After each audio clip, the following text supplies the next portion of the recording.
Welcome to the MJSA podcast. Our guest on this episode is jewelry designer Michelle Pajak-Reynolds. You may recognize her. She has graced the printed pages of MJSA publications and many of our web pages in the last few years, for sure.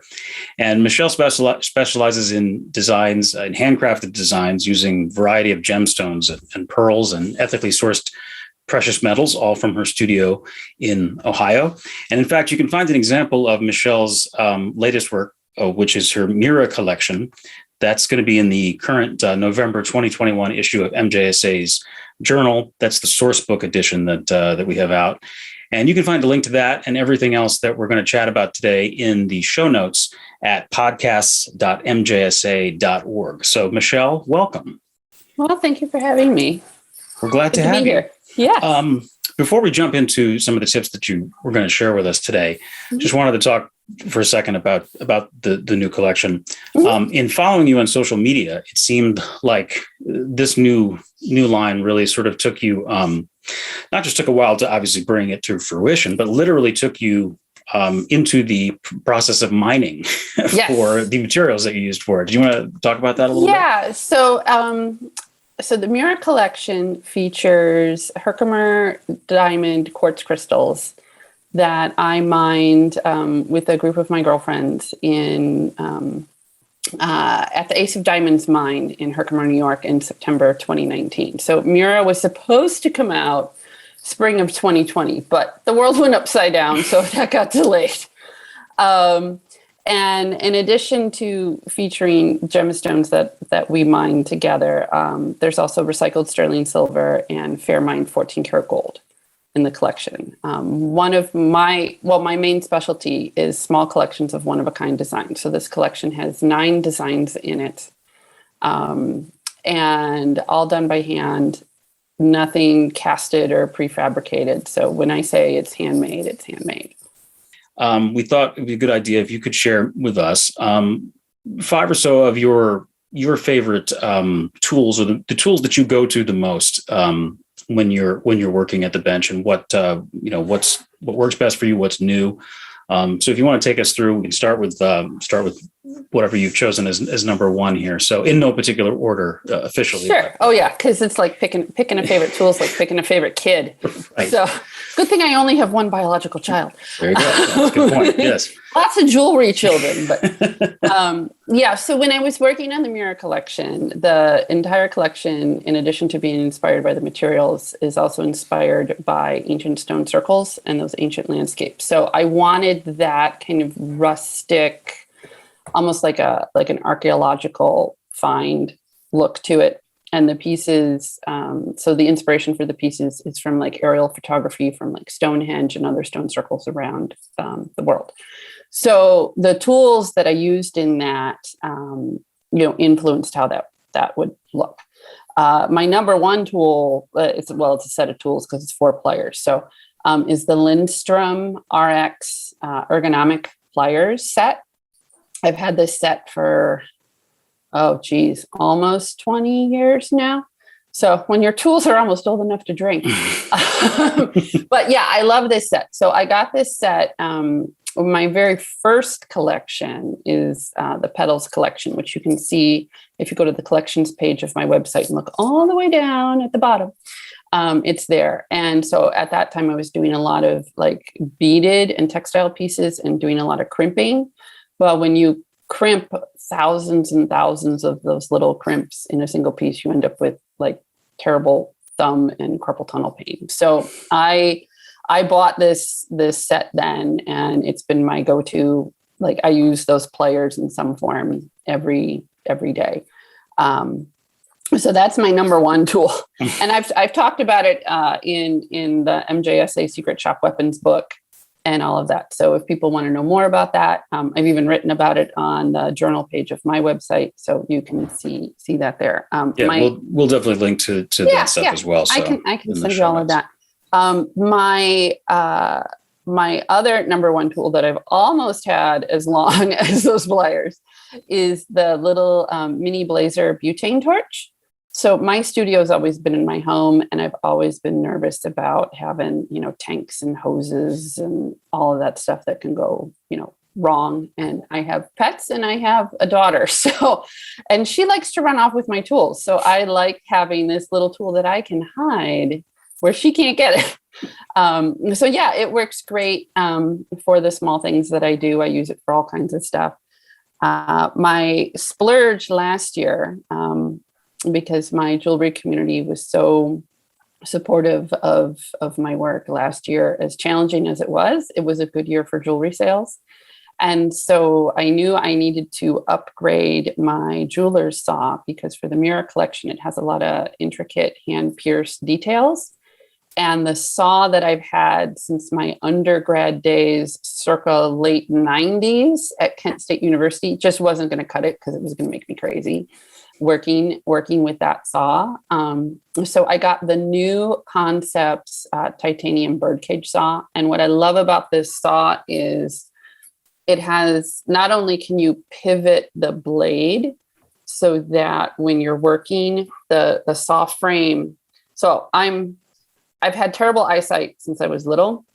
So if I'm wearing my glasses or if I'm wearing an optivisor, a jeweler's saw frame, if I'm working real close as I'm working, like it's hitting the frame of my glasses or my optivisor.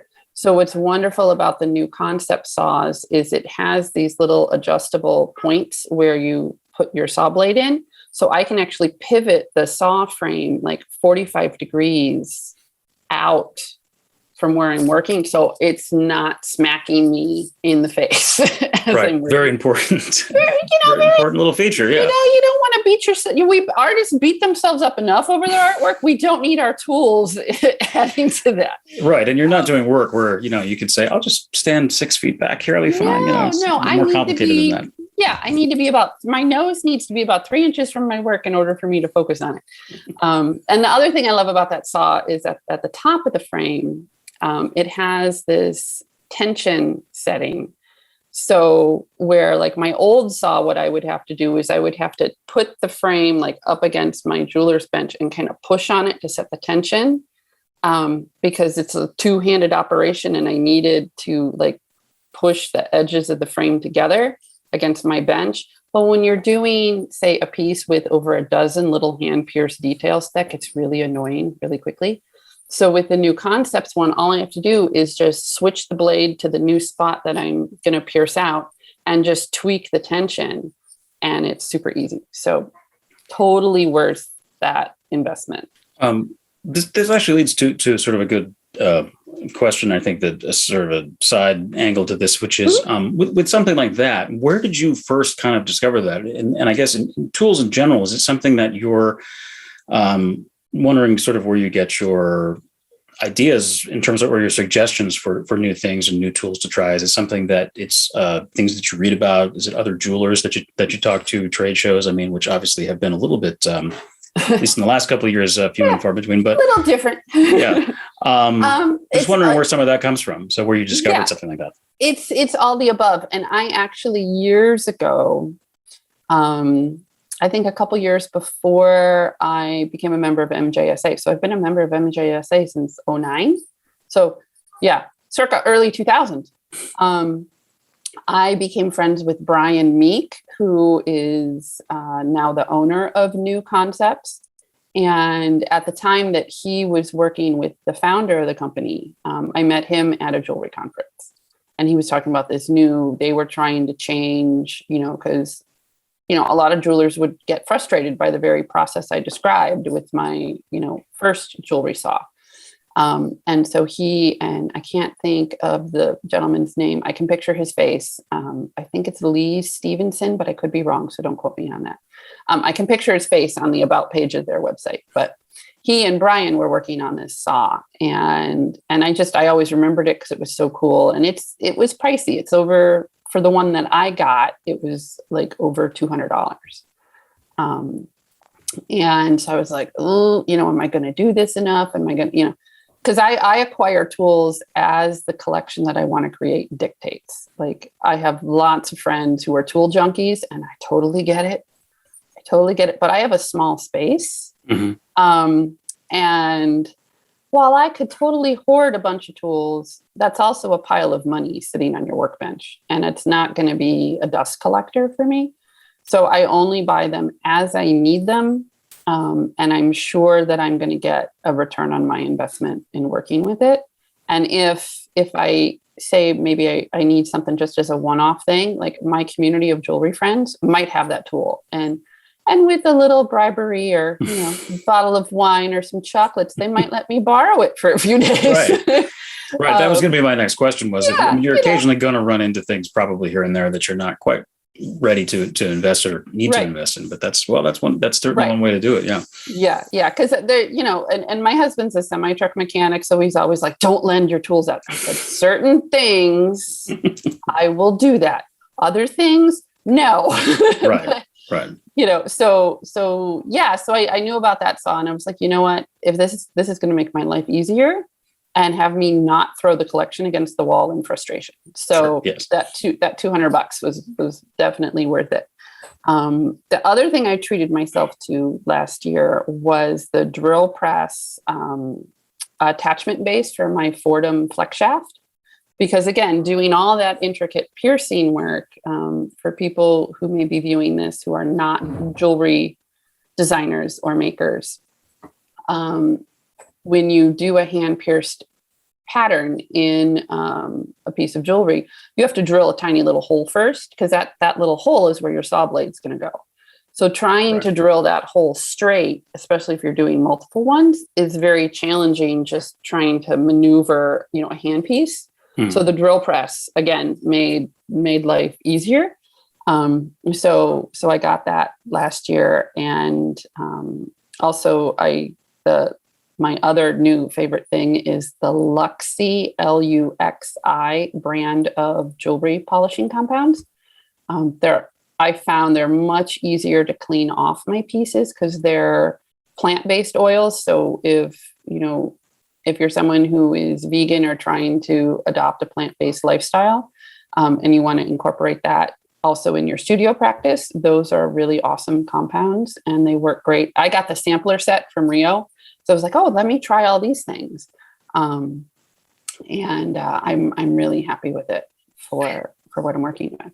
Has there been a case, you're talking about having a collection or having a project sort of inspire tools. Has there been a case that you've ever run into where it's gone the other way, where you've had a tool or something? And like you said, like with the drill press, now you're able to do something a little bit, more easily. And has there ever been a case where a tool has kind of inspired you to try something or to do something different? Not necessarily, but there have been tools that I've bought that I thought I was going to use for a collection, and they're still sitting there not used yet. And so I'm like, all right, this next collection, you are getting used. So this metal is going to get treated this way because you are not going to be a dust collector. So right. You're pressed into service. Yeah. Yes, gotcha. You are going to get some work done. Or, if it's a tool that's safe enough for my 6-year-old daughter to use, she may have some ideas with it, and it can't be an expensive tool because she has run off with some of my like $75 diamond cut needle files, and I can't find them. And then I do a purge on her room when she's got to sleep over at the grandparents, and I'm like, oh, that's where that went. She has good taste. She has very expensive taste. Yes. Oh yeah. Well, when I was ordering gemstones for the collection I'm working on next. Yeah, don't ever have a 6-year-old looking over your shoulder when you're buying gemstones online, because she will have you spending significantly more money than you planned on it. One other thing I was going to mention in reference to, you mentioned the secret shop weapons, which is, we actually have a couple of articles. There's 3 actually, I should say, that are up on the site right now that are tied in with the source book that just came out. And of course, the secret shop weapons, for those maybe who haven't seen that on the MJSA site or seen the book, is really we ask jewelers to sort of pick something that maybe isn't necessarily an obvious tool, but that they can't live without. In some cases, it is an actual tool that they love. What have there been any sort of secret shop weapons that have emerged? I mean, you mentioned some of the obviously your favorite things here in the show, but has there been something recently that sort of maybe has not been something a little bit different that you've started using more?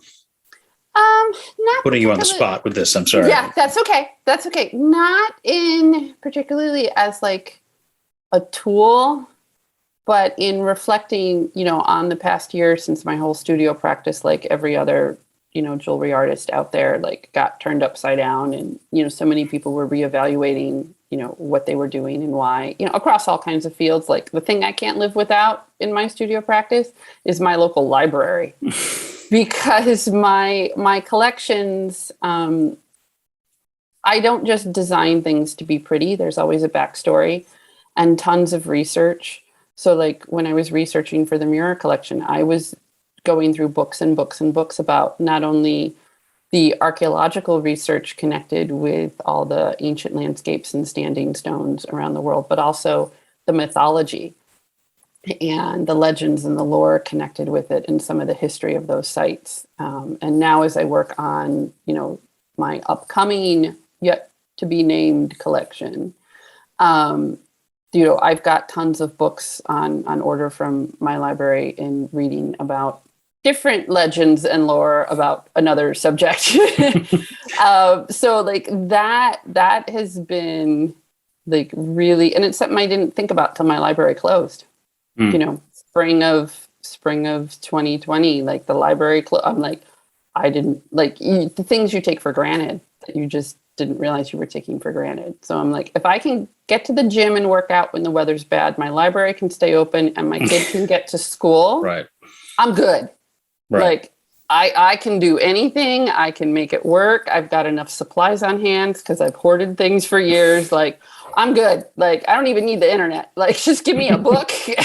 I think that's a great secret shop weapon, I think, and not one that's been brought up before. So that's good. And it's funny that something that's come up really, and I think in the last couple of conversations I've had here on the podcast too, is just that idea that having a story behind something and having it be something that obviously you directly selling to people can share, but also that people are looking for that. That's something consumers. I mean, something that has a story and something that has some meaning to it. So that is something that I just seems like we keep talking about, and it makes sense why. Yeah, I've been hearing that a lot. Like a lot of my sales last year came through Instagram, which was really surprising. And it wasn't like the typical like marketing, like available now on my website. It was like behind the scenes of like, here's how I set this stone and here's what the piece looks like finished. And I wasn't thinking of it as a, like typical marketing salesy, call to action. Right. It was just like, hey, here's how this gets done. And one of my dearest friends and longtime jewelry collector saw it. She's like, I need that bracelet. I have not been impacted financially by what's been going on. So it is my duty to take care of the artists who matter to me. And she's like, I'm going to send you a check. And I trust her to send me a check because I know her well enough. Like anybody else, I wouldn't take a check from. But, there's a handful of people I will take because it was going to be a significant, number. Right. Or significant number for me. I know significant in the jewelry world can be quite a range. Right. But significant for you. So significant for me. And she loved the story behind the collection because that particular piece was from my Sylphide collection, which was inspired by ballet dancer Marie Taglioni, and she was one of the first ballerinas to dance on point. And there's a whole legend about her and all these things. So people like the story. I mean, some people don't. Some people don't care. They're just like, this looks pretty. It goes with my outfit. Sure. Yeah. It makes me feel good. I'm like, your check is just as good. Here you go.